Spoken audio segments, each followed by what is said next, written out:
টানা বর্ষণে বিপর্যস্ত জনজীবন, এখনো পানিবন্দী কক্সবাজার ও ৩ পার্বত্য জেলার নিচু এলাকা। চট্টগ্রামে পরিস্থিতির কিছুটা উন্নতি, সাজেক থেকে আরো ৩১১ পর্যটককে সরিয়ে নিল সেনাবাহিনী। ৫-৬ দিন ধরে বৃষ্টি বর্ষা, খাইতে লইতে পারি না, কারণ কাজ কাম নাই। আশেপাশে যত বাড়ি ঘর দেখেন সবাই এখন খুব ক্ষতিগ্রস্ত। বলছি মানে তাকে খুশ নেয় না, উদ্দেশ করে না, দেহে না পানি আসছে।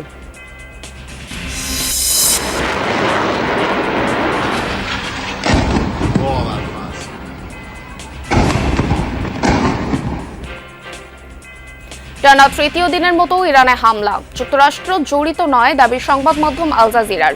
মধ্যপ্রাচ্য পরিস্থিতি নিয়ে ডোনাল্ড ট্রাম্প নেতানিয়াহু ফোরালাপ।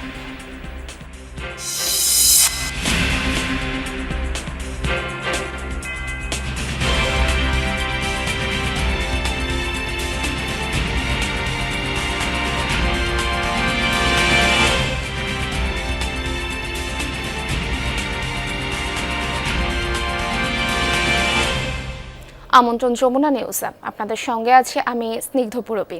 এতক্ষণ শিরোনাম দেখছিলেন। বঙ্গোপসাগরে সৃষ্ট লঘুচাপের প্রভাবে বৃষ্টিতে বিপর্যস্ত ৩ পার্বত্য জেলা ও কক্সবাজারের জনজীবন, এখনও পানিবন্দী নিচু এলাকা। তবে চট্টগ্রামের পরিস্থিতির কিছুটা উন্নতি হয়েছে। এরই মধ্যে সাজেক থেকে আরও ৩১১ পর্যটককে নিরাপদ স্থানে সরিয়ে নিয়েছে সেনাবাহিনী। আরও জানাতে যোগ দিচ্ছেন আমাদের সহকর্মীরা। কক্সবাজারের চকরিয়া থেকে যোগ দিচ্ছেন সহকর্মী রিয়াজ রায়হান। রিয়াজ, এই এলাকার সবশেষ পরিস্থিতি কেমন দেখছেন, আমাদের বিস্তারিত জানাবেন। পূর্বে পরিস্থিতি এখন পর্যন্ত অবনতিতেই রয়েছে, কারণ মাতামুহুরী এবং বাঘখালী যে দুটি নদীর পানি উপচে পড়েছে। এবং আমি যদি দেখি যেখানে যেটি রয়েছে এলক্ষাছড়া ইউনিয়ন, সেই ইউনিয়নের পুরো প্রত্যেকটি বাড়ি তো বটেই, পাশাপাশি এই কক্সবাজারের অন্তত 7 থেকে 8টি ইউনিয়ন, 8টি উপজেলার লক্ষাধিক মানুষ একবারে পানিবন্দী হয়ে পড়েছে। আমরা এটি দেখানোর জন্য এসেছি। মূলত এই যে এলাকাটি রয়েছে সেটি আমরা যতটুকু যাব ততটুকু আসলে পানিবন্দী, এবং কি পরিমাণ মানুষ পানিবন্দী সেটি এবং কি পরিমাণ দুর্ভোগে আছে সেটি আসলে না দেখলে, স্বচক্ষে না দেখলে বোঝানো খুব মুশকিল। আমরা একটু দ্রুত যদি আসি, এই জায়গাটিতে হচ্ছে আমরা যখন এসেছিলাম তখন পানি কিছুটা কম ছিল, কিন্তু এখন আসলে পানি বেড়েছে, কারণ মাতামুহুরীর পানিটা এই দিক দিয়ে নামা শুরু করেছে। অর্থাৎ আমরা ঠিক আপনার যে উল্টো পাশে রয়েছে সেই পাশে মাতামুহুরী নদীটি রয়েছে, সেই নদী থেকে পানি যখন এখানে আসে তখন এখানে একটি পুকুরও রয়েছে, কিন্তু পুকুর কোনটি, বিল কোনটি, চলাচলের রাস্তা, এটা কিন্তু চলাচলের রাস্তা, তার মানে বোঝা যাচ্ছে আসলে ঠিক কতটুকু পানি। আর ঠিক যতটুকু সামনে যাব ততটুকুতেই আরও বেশি পানি, অর্থাৎ পানি যত বাড়বে। এখানে দেখতে পাচ্ছেন যে কিছু মানুষ বসে আছে, এবং তারা যেভাবে বসে আছে এখানে গত 3 থেকে 4 দিন ধরে একই অবস্থায় রয়েছে, কারণ এই চলাচলের যে পথ, সেই চলাচল পথ ডুবে যাওয়ার কারণে তাদের যাওয়ার কোনো উপায় নেই। দু একটি আশ্রয়কেন্দ্রে আমরা গিয়েছিলাম, সেই আশ্রয়কেন্দ্র পর্যন্ত পানি উঠেছে, এবং তারা অভিযোগ করেছেন আশ্রয়কেন্দ্রে এখন পর্যন্ত জনপ্রতিনিধি থেকে শুরু করে বা প্রশাসনের পক্ষ থেকে কোনো ধরনের সহযোগিতা বা কেউ কোনো খোঁজখবর নেননি। কিন্তু তারা মূলত আশ্রয়কেন্দ্রে গিয়ে কোনো রকম ঠাঁইটা নিয়েছেন বটে, সেখানে যে চেয়ার টেবিল রয়েছে সেখানে, কিন্তু খাওয়া দাওয়ার আসলে কোনো সুযোগ পাচ্ছেন না। তারা বলছেন যে এলাকাবাসীর উদ্যোগে কেউ কেউ হয়তো স্থানীয় যারা রয়েছেন তারা কেউ কেউ খাবার দিচ্ছেন বটে, কিন্তু আসলে বড় আকারে যে উদ্যোগটি নেওয়া দরকার সেটি এখন পর্যন্ত নেওয়া হয় না। তবে আসার কথা হচ্ছে, সকালে কিছুটা বৃষ্টি ছিল, এখন কিছুটা আবহাওয়া পরিস্থিতি ভালো রয়েছে। যদি এইভাবে থাকে, অর্থাৎ বিকেল পর্যন্ত থাকে, তাহলে হয়তো পানি কিছুটা নামবে এবং আগামীকাল থেকে হয়তো অবস্থার উন্নতি হলেও হতে পারে। অবস্থার খুব একটা উন্নতি হয়নি যেমনটা বলছিলেন আপনি, ধন্যবাদ আপনাকে। ইতোমধ্যে আমাদের অন্যান্য সহকর্মীরা আমাদের সাথে যুক্ত হয়েছেন। আমরা এবারে যাচ্ছি খাগড়াছড়িতে। খাগড়াছড়ির সবশেষ খবর জানাতে যোগ দিচ্ছেন সহকর্মী শাহরিয়ার ইউনুস। শাহরিয়ার, জেলার সার্বিক পরিস্থিতি কেমন দেখছেন, বিস্তারিত জানাবেন। জেলার সার্বিক পরিস্থিতি যদি বলি তাহলে এই মুহূর্তে আকাশ কিছুটা পরিষ্কার হতে শুরু করেছে এবং সূর্য উঁকি দিচ্ছে, সেটা আমরা দেখতে পাচ্ছি। এছাড়া যদি বলি তাহলে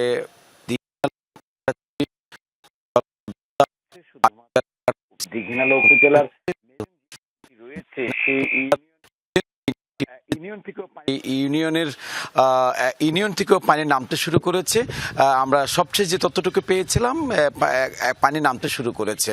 তারপরেও ওই মেরুং ইউনিয়নের কয়েক হাজার পরিবার জলবদ্ধতার পাশাপাশি পানিবন্দী হয়ে পড়েছে, কারণ মাইনী নদীর সবচেয়ে নিচু এলাকা মেরুং ইউনিয়নের পুরোটাই, যার কারণে ওখানে অল্প বৃষ্টিতেও তলিয়ে থাকে। এই মুহূর্তে আমরা দেখেছি যে সেখানে হাট বাজার বাসাবাড়িতে এখনো পানিতে ডুবন্ত অবস্থা রয়েছে। তবে পানি যে ধীরগতিতে নামছে তাতে হচ্ছে আজ রাত পর্যন্ত নেমে যাবে ওই এলাকা থেকে পুরোপুরি পানি নামতে। এছাড়া যদি বলি তাহলে বন্যা প্লাবিত এলাকাগুলোর মানুষজনের দুর্ভোগের উত্তরণের জন্য প্রশাসনের পাশাপাশি স্থানীয় সাংসদ কাজ করছেন, এবং আমরা দেখেছি যে মানুষের বাসাবাড়ি থেকে শুরু করে আশ্রয় কেন্দ্রে আশ্রয় নেওয়া পরিবারগুলোর মাঝে প্রশাসনের পাশাপাশি স্থানীয় সাংসদ ওয়াদুদ মিয়ার পক্ষ থেকে বিএনপি নেতাকর্মীরা খাবার পৌঁছে দিচ্ছেন। এছাড়া প্রশাসন একটি তৎপরতা রেখেছেন। তবে সবচেয়ে যে বিষয়টি, যেখানে পাহাড় ধসের একটি ঝুঁকি থাকে সেসব এলাকাগুলোতে ফায়ার সার্ভিস স্থানীয় প্রশাসন মিলে মাইকিং করে তাদেরকে নিরাপদে সরিয়ে আনার জন্য কিন্তু উদ্যোগ নিয়েছে। সবকিছু মিলে পরিস্থিতির বেশ উন্নতি হচ্ছে এবং প্রশাসনের একটি তৎপরতা আমরা দেখতে পেয়েছি। পুরবী, খাগড়াছড়ির অবস্থার কিছুটা উন্নতি হয়েছিল জানাচ্ছিলেন আপনি, ধন্যবাদ আপনাকে শাহরিয়ার। টানা বর্ষণে চতুর্থ দিনের মতো তলিয়েছে বন্দরনগরী চট্টগ্রামের নিচু এলাকা, চরম ভোগান্তিতে বাসিন্দারা। এ বিষয়ে আরও জানাতে সেখান থেকে যুক্ত হচ্ছেন সহকর্মী জুবাইদ ইবনে শাহাদাত। জুবাইদ, এখন আবহাওয়া পরিস্থিতি কেমন দেখছেন এবং জলাবদ্ধ এলাকাগুলোর সার্বিক পরিস্থিতি কেমন, বিস্তারিত জানান। পূর্বে আমরা সকালে জানানোর চেষ্টা করেছিলাম বন্দরনগরীর অবস্থা। এই মুহূর্তে আমরা দক্ষিণ চট্টগ্রামের চন্দনাইশ উপজেলায় এসেছি। এখানে যে বন্যা কবলিত এলাকাগুলো আছে এখানে একেবারে হাঁটু থেকে কোমর পানিতে তলিয়ে গেছে। শুধু এই দক্ষিণ চট্টগ্রামের চন্দনাইশ নয়, সাতকানিয়া থেকে শুরু করে বাঁশখালী, এই যে উপজেলাগুলো এগুলো সবগুলি কিন্তু পানিতে নিমজ্জিত। আমার পিছনে নিশ্চয়ই দেখতে পাচ্ছেন যে পানির একেবারে দেখতে পাচ্ছি যে সকল জায়গাগুলো আছে, এখানে কিছু মুরগির খামার দেখতে পাচ্ছি, মানুষের আসা যাওয়ার পথ সবকিছু পানির নিচে। এবং এই জায়গা ছাড়াও চন্দনাইশের বেশ কিছু জায়গা এখন পর্যন্ত পানিতে নিমজ্জিত। পাশাপাশি সাতকানিয়াতেও বেশ ভয়াবহ বন্যা পরিস্থিতি আমরা দেখতে পেয়েছি।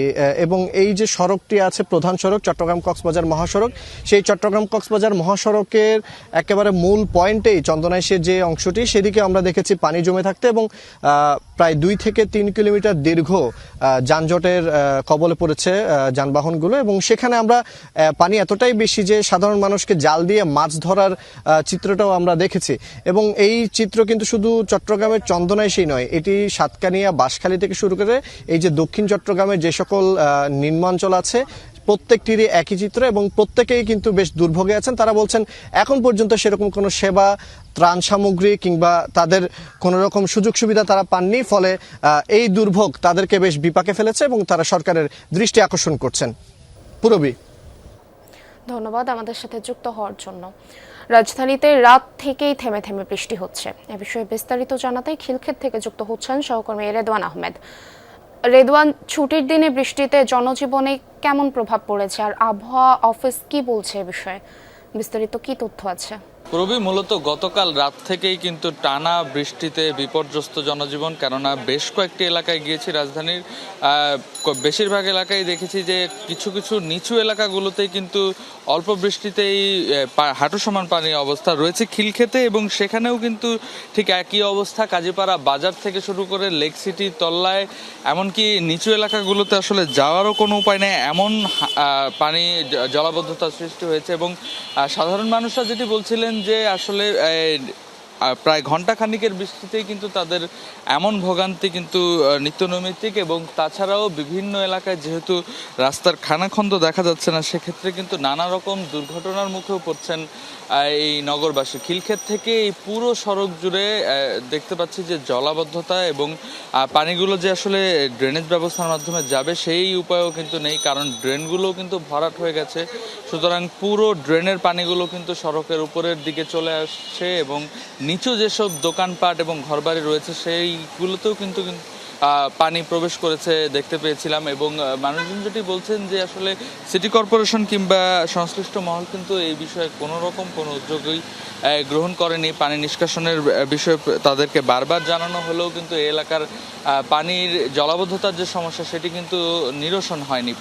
আরেকটি এলাকায় গিয়েছিলাম যেটি তল্লা এলাকা বলছিলাম, যে সেখানেও কিন্তু প্রায় কোমর সমান পানি, এবং অনেকে বলছিলেন যে সেখানে নৌকা চলাচল করতে পারবে এমন সম্ভাবনাও দেখা দিয়েছে। সুতরাং বলা যায় যে যে সকল নিচু এলাকাগুলো রয়েছে রাজধানীতে সে সকল এলাকার মানুষগুলো কিন্তু রীতিমতো ভোগান্তিতেই পড়েছেন। রেদওয়ান, আপনাকে ধন্যবাদ।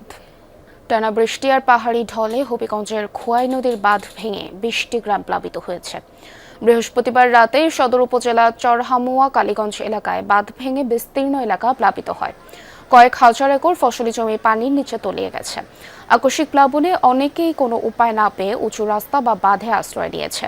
পানি উন্নয়ন বোর্ড বলছে, রাতের অন্ধকারে ঠিক কী পরিমাণ বাঁধ ভেঙেছে তা নিরূপণ করা সম্ভব হয়নি। একই কারণে কোনো সংস্কার কাজও করা যাচ্ছে না। শুক্রবার সকালে পরিস্থিতি বিবেচনায় সংস্কার কাজ শুরু করা হবে। রাঙামাটিতে টানা বর্ষণ, পাহাড় ধস ও বন্যায় ক্ষতিগ্রস্ত মানুষদের সহায়তা প্রদান করছেন সাবেক পার্বত্য চট্টগ্রাম বিষয়ক মন্ত্রী ও স্থানীয় সংসদ সদস্য দীপেন দেওয়ান। গতকাল সকাল থেকে রাঙামাটি সরকারি উচ্চ বিদ্যালয়, ওমদামিয়া হিল উচ্চ বিদ্যালয় সহ বিভিন্ন আশ্রয়কেন্দ্র পরিদর্শন করেন তিনি। এ সময় আশ্রয়কেন্দ্রে থাকা মানুষদের মাঝে দুপুরের খাবার, শিশুদের জন্য দুধ, খেজুর সহ বিভিন্ন শুকনা খাবার বিতরণ করা হয়। আমি আপনাদের অনুরোধ করছি, আপনারা এখানে পরিস্থিতি উন্নতি না পর্যন্ত থাকবেন, বুঝছেন? আর এখানে কোনো সমস্যা হলে ইউনো সাহেব আছেন, নির্দেশ সাহেব আছেন, ডক্টর সাহেব আছেন, সবাই আপনাদের সহযোগিতা করবে। আমি আপনাদের সাথে আছি, আমি আরও দেখবো। পার্বত্য চট্টগ্রামে টানা ভারী বর্ষণ, পাহাড়ি ঢল ও পাহাড় ধসে সৃষ্ট দুর্যোগ মোকাবেলায় উদ্ধার, ত্রাণ সহায়তা এবং যোগাযোগ ব্যবস্থা পুনরুদ্ধারে কাজ করছে সেনাবাহিনী। স্থানীয় প্রশাসন ও অন্যান্য সংস্থার সঙ্গে সমন্বয় করে দুর্গত মানুষের পাশে দাঁড়িয়েছে বাহিনীটির সদস্যরা। রাঙামাটির সাজেকে আটকে পড়া দ্বিতীয় দফায় আরও ৩১১ পর্যটককে সরিয়ে নিয়েছে সেনাবাহিনী। পাহাড় ধস ও জলাবদ্ধতায় ক্ষতিগ্রস্ত বিভিন্ন সড়কে মাটি ও ধ্বংসাবশেষ অপসারণের কাজ চলছে। ঝুঁকিপূর্ণ এলাকা থেকে এ পর্যন্ত 221টি পরিবারকে নিরাপদে আশ্রয় সরিয়ে নেওয়া হয়েছে। একই সঙ্গে বান্দরবান ও সাজেকে আটক করা পর্যটকদের উদ্ধারে কার্যক্রম চালাচ্ছে সেনাবাহিনী। এর আগে বান্দরবান থেকে 140 জন এবং সাজেকে আটকে পড়া প্রায় 600 পর্যটকের মধ্যে প্রথম ধাপে 150 জনকে নিরাপদ স্থানে স্থানান্তর করা হয়েছে। এছাড়া দুর্গত মানুষের মাঝে রান্না করা খাবার, শুকনো খাবার, বিশুদ্ধ পানি ও জরুরি ত্রাণ সামগ্রী বিতরণ অব্যাহত রয়েছে। মরক্কোকে হারিয়ে বিশ্বকাপের সবার আগে সেমিফাইনালে ফ্রান্স। কিলিয়ান এমবাপ্পে ও উসমান দেম্বেলের গোলে মরক্কোকে 2-0 ব্যবধানে হারিয়েছে দিদিয়ের দেশমের দল। এ নিয়ে বিশ্বকাপের টানা তৃতীয় সেমিফাইনালে নাম লেখালো ফরাসিরা। বিপরীতে শেষ 8 থেকেই বিদায় নিল আফ্রিকার শেষ প্রতিনিধি মরক্কো। বিস্তারিত যুক্তরাষ্ট্র থেকে মুজদাবির তারেকের পাঠানো প্রতিবেদনে।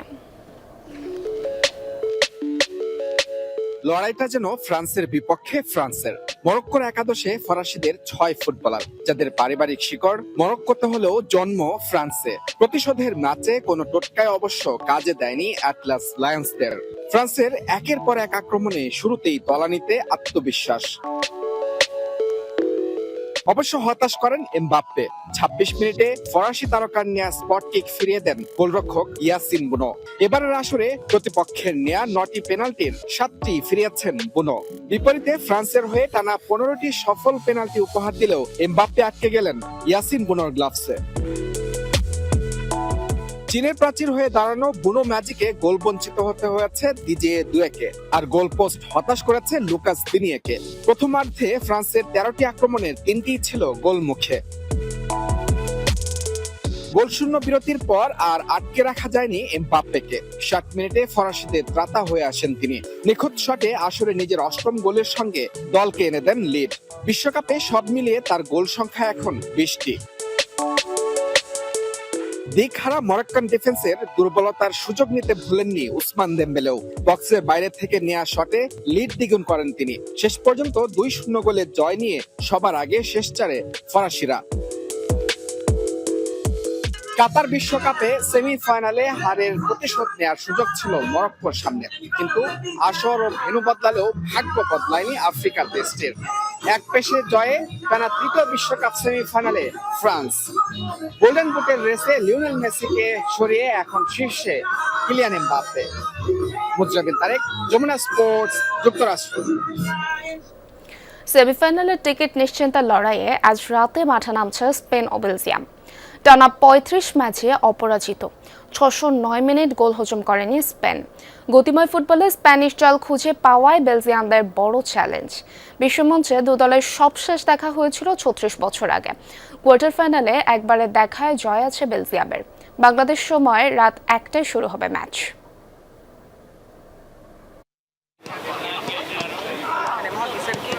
একদিকে টিকি টাকার শৈল্পিকতা, অন্যদিকে গতিময় ও কাউন্টার অ্যাটাকিং ফুটবল।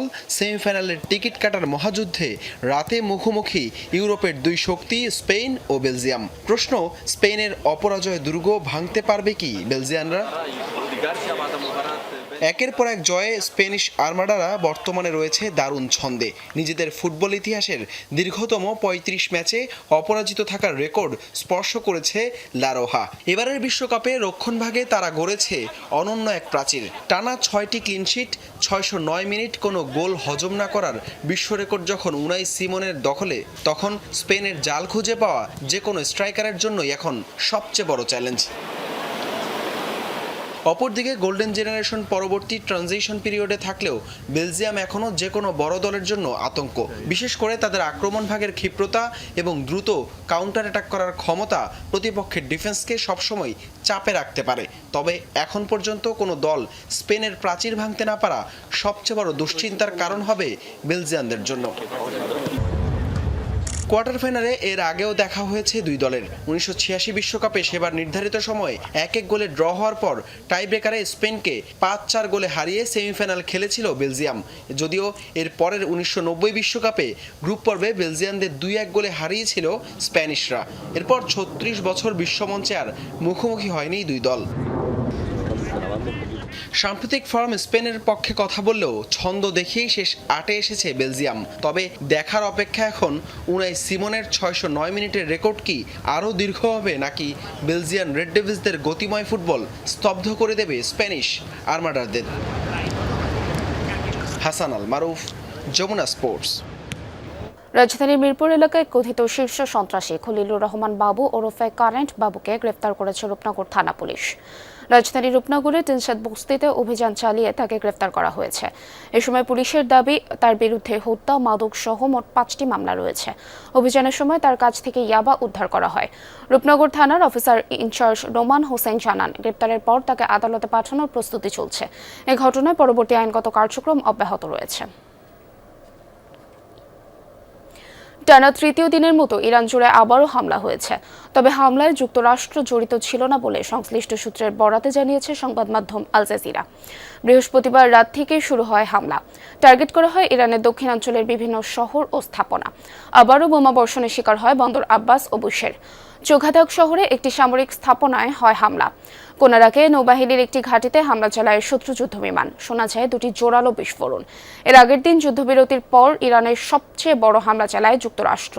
এক রাতেই দেশটির অন্তত 11টি অঞ্চলে আঘাত হানে মার্কিন বাহিনী। প্রাণ হারায় অন্তত 4 জন। জবাবে কুয়েত, বাহরাইন, কাতার ও জর্ডানে যুক্তরাষ্ট্রের বিভিন্ন স্থাপনা লক্ষ্য করে হামলা চালায় ইরান। ইরানের চলমান হামলার মাঝেই মার্কিন প্রেসিডেন্ট ডোনাল্ড ট্রাম্পের সঙ্গে ফোনালাপ করেছেন ইসরায়েলের প্রধানমন্ত্রী বেনিয়ামিন নেতানিয়াহু। বৃহস্পতিবার মধ্যপ্রাচ্যের ইস্যুতে ফোনে কথা বলেন এই দুই নেতা। আলোচনা হয় ইরানের চলমান মার্কিন অভিযান প্রসঙ্গেও। এছাড়াও তুরস্কের বিষয়ে ডোনাল্ড ট্রাম্পের কাছে জোরালো আলোকপাত করেন নেতানিয়াহু। এ সময় তুরস্কের কাছে F-35 যুদ্ধবিমান বিক্রি না করতে মার্কিন প্রেসিডেন্টকে অনুরোধ করেন ইসরায়েলি প্রধানমন্ত্রী। এমনটাই দাবি করা হয় ইসরায়েলি প্রধানমন্ত্রীর কার্যালয়ে প্রকাশিত একটি বিবৃতিতে। ফোনালাপে লেবাননের সীমান্ত জুড়ে ইসরায়েলের নিয়ন্ত্রণাধীন বাফার জোন বজায় রাখার প্রয়োজনীয়তার উপর গুরুত্ব আরোপ করেন বেনিয়ামিন নেতানিয়াহু। জন্মভূমি মাশহাদে ইমাম রেজার মাজারে দাফন করা হলো ইরানের প্রয়াত সর্বোচ্চ ধর্মীয় নেতা আয়াতুল্লাহ আলী খামেনিকে। বৃহস্পতিবার দিবাগত রাতে মাজার প্রাঙ্গণেই অনুষ্ঠিত হয় খামেনি পরিবারের সর্বশেষ জানাজা। ইমামতি করেন আয়াতুল্লাহ খামেনির বড় ছেলে মোস্তফা খামেনি। অংশ নেন তৃতীয় ও চতুর্থ ছেলে মাসুদ এবং মেইসাম খামেনিও। জানাজায় যোগ দেন কয়েক লাখ মানুষ। শেষবারের মতো খামেনির কফিন ছুঁয়ে দেখে শ্রদ্ধা জানান ভক্ত ও অনুরাগীরা। এর আগে বৃহস্পতিবার ইরাক থেকে মাশহাদে নেওয়া হয় তার মরদেহ। তার আগে তেহরান, কৌম, নাজাফ ও কারবালায় কয়েক দফায় অনুষ্ঠিত হয় প্রয়াত নেতার জানাজা। টানা 7 দিনে ইরাকের 5 শহরে খামেনি পরিবারের জানাজা পড়েন 1.5 কোটিরও বেশি মানুষ। ভয়াবহ দাবানলে পুড়ছে স্পেন। দেশটির দক্ষিণাঞ্চলের আলমেরিয়ায় দাবানলে অন্তত 12 জনের মৃত্যু হয়েছে। আন্দালুসিয়ায় জরুরি সংস্থা জানিয়েছে আগুন নিয়ন্ত্রণে কাজ করছে অন্তত 150 জন ফায়ার সার্ভিস কর্মী। শুক্রবার বন অগ্নি নির্বাপন কর্তৃপক্ষ প্রকাশিত এক ভিডিওতে দেখা যায় সড়কের পাশে আগুনের ভয়াবহ আগুন নিয়ন্ত্রণে প্রাণপণ চেষ্টা চালাচ্ছে তারা। সপ্তাহের শুরুতে দক্ষিণ ফ্রান্সে ছড়িয়ে পড়া নিয়ন্ত্রণাধীন দাবানলের পর পরিস্থিতি আরও জটিল হয়ে ওঠে। এই আগুনের কারণে স্পেন সীমান্ত সংলগ্ন 2 ডজনের বেশি ছোট শহর ও গ্রাম থেকে 10,000-এর বেশি মানুষকে সরিয়ে নেওয়া হয়।